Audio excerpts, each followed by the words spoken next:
Good evening and जय Hind students. बेटा, आपकी एलसी में लगभग सभी पाठ, जितने भी लिटरेचर के पाठ आपको पढ़ाए गए हैं, उनसे कुछ न कुछ प्रश्न इसमें दिए गए हैं। ये प्रश्न बहुत ही इम्पॉर्टेंट हैं। इसको परीक्षा की दृष्टि से या हाफ ईयरली की दृष्टि से आप इसको अच्छे से पढ़ लेंगे, अच्छे से समझेंगे और इसको फिर रफ कॉपी में करेंगे। ठीक है, या रिवीजन की कॉपी बना लीजिए, नहीं तो एलसी में ही वहीं लिख लीजिए अगर रट जाता है तो।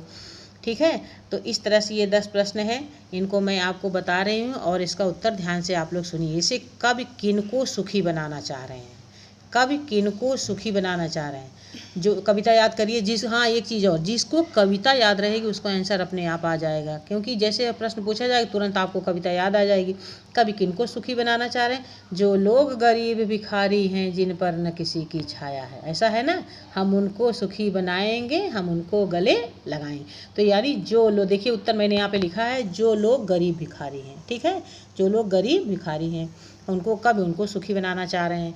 कवि कहाँ नाम लिखवाना चाहता है, मरने वाली दुनिया में हम अमरों में नाम लिखाएंगे। कहाँ नाम लिखाना चाहता है, दुनिया में।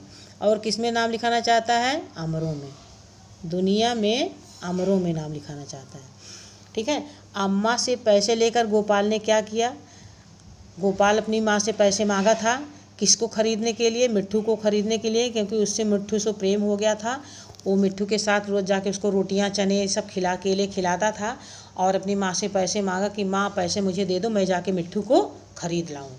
तो अम्मा से पैसे लेकर गोपाल ने क्या किया, मिट्ठू को खरीदने चल पड़ा। ठीक है, और इसके बाद है गोपाल क्यों दुखी था।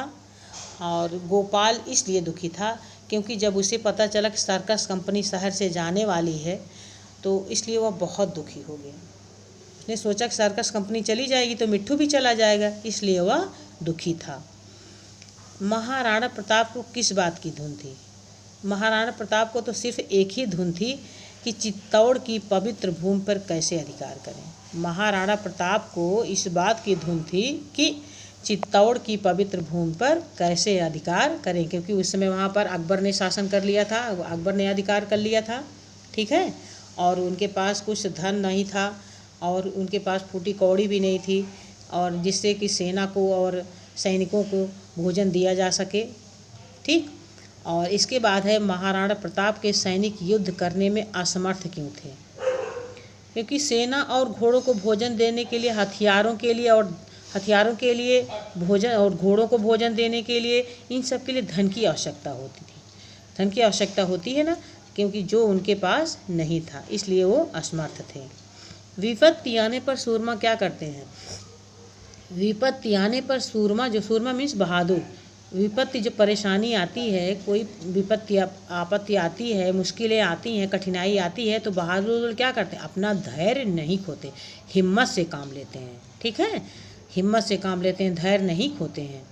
कविता में बत्ती की तुलना किससे की गई है, बत्ती की तुलना किससे की गई है, मानव के अंदर छिपे गुणों से। बत्ती, जिस तरह से बत्ती जो है, देखिए वो रुई की बाती होती है ना, लेकिन जब उसको उसमें तेल डाला जाता है और वो जलाया जाता है माचिस की तीली से, तो देखिए पूरे कमरे को प्रकाश दे देता है। इसी प्रकार से सभी मनुष्यों के अंदर गुण छिपे हैं, बस उनको जागृत करने की आवश्यकता है। समझ रहे हैं बेटा, कविता में बत्ती की तुलना किससे की, जो मानव के हम लोगों के अंदर गुण छिपे हुए हैं।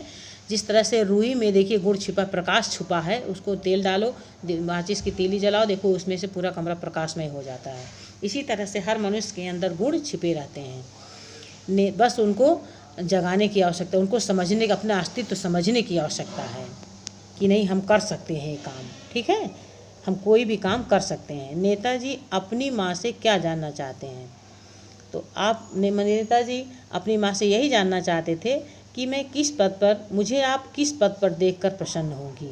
यही चीज़ वो अपनी माँ से जानना चाहते थे, यही चीज़ उन्होंने अपनी माँ को पत्र में लिखा था।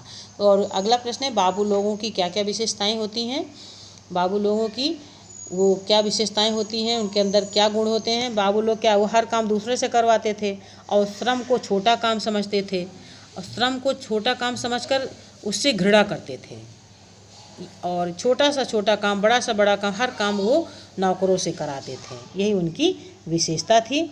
आप भी पाठ को पढ़िए और उसमें से क्वेश्चन बनाइए, क्वेश्चन बना के उसमें से आंसर निकालिए। अच्छे से पढ़ाई करेंगे तभी MCQ और 1 वर्ड आप पाएंगे। ये सोचिए कि मैं हल्के से पढ़ लूँ 1 वर्ड पा जाऊँगा, नहीं मिलेगा आपको जब तक आप गहराई से पूरे पाठ का अध्ययन नहीं करेंगे। थैंक यू बेटा।